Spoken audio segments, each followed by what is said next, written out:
The government of South Africa is intensifying its attack against white Afrikaner minority. One America's Christian Rose examines the issue of so-called white genocide. South Africa's black majority government is ramping up attacks on white landowners in the country. Last month, the Rainbow Nations Parliament passed a law allowing the government to seize land without compensation from the Afrikaner people, descendants of European settlers who first arrived to the Cape of Good Hope in mid-17th century. Redistribution is simply to say, if you are white and you own land, we're going to take that from you. And that's what this policy is about. And that's what we are against. Is that how you read it?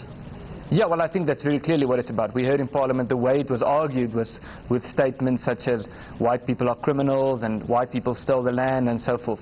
And I think our history is much more complex than simply making generalized statements like that. However, the Afrikaner resistance movement says the new law adds to what they call white genocide and encourages rampant farm attacks and murders that have swept across the nation since the early 1990s. Meantime, South Africa's new president Cyril Ramaphosa supports the new law, saying it will promote greater social justice. To support his attacks against Afrikaners, Ramaphosa stressed 95% of South Africa's wealth belongs to 10% of population, such as the powerful Gupta family hailing from India.